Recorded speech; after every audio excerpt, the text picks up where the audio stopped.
Isang mapagpalang araw, kabayan. Nandito tayong muli sa ating layer farm para gawin yung ating morning routine.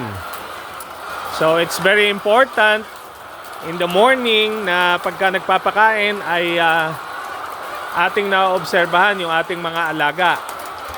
Kasi ay dito natin makikita kung sila ay kumakain lahat. At kung madidinig natin ay maingay sila, so ibig sabihin ito yung mga importanteng sign na sila ay healthy. So ayan, no?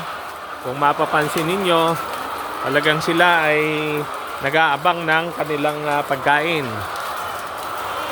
At napakagandang pagmasdan, kabayan, pag makikita natin na silang lahat ay kumakain. So ayan sila, oh. Paglagay pa lang ng pagkain, nakikita natin na sila ay naglalapitan na doon sa kanilang feeding bin.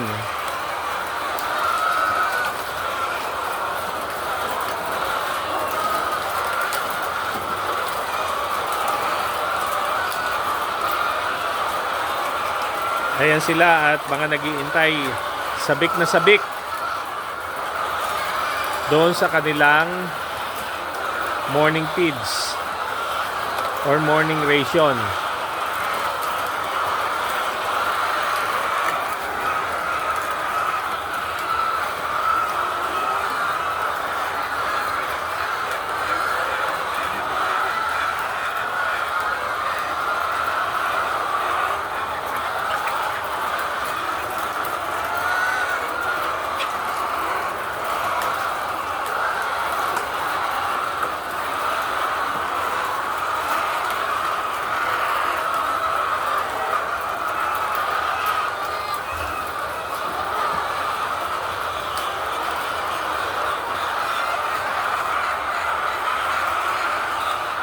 Ayan, at napakagandang pagmasdan, kabayan. Pag titingnan natin na sila ay sabay-sabay na kumakain.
So ayan, kabayan, at lahat sila ay nabigyan na ng pagkain.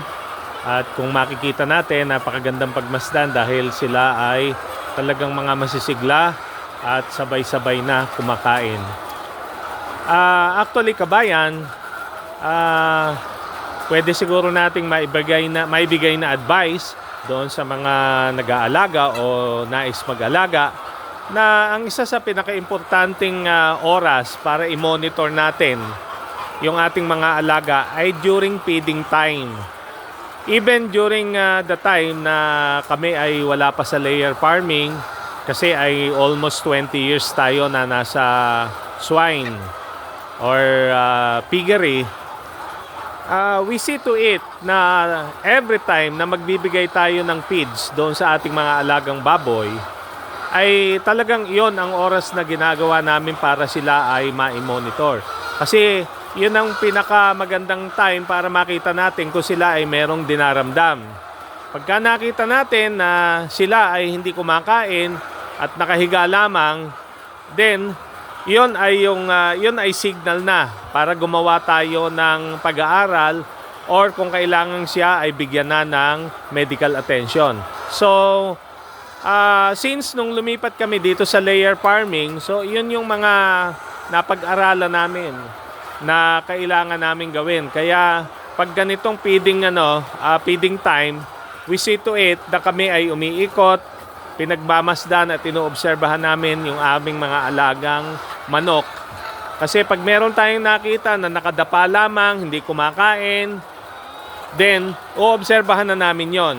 At merong time na yon ang yung mga hindi kumakain o yung mga matatamlay ay tinatanggal namin dito sa kanilang cages at inalalagay namin sa isang isolation cage para maobserbahan kung ano ang kanyang problema. Kasi kung merong sakit yon ay baka makahawa pa. Okay, so yan lang muna for today, kabayan. At isang mapagpalang araw sa ating lahat.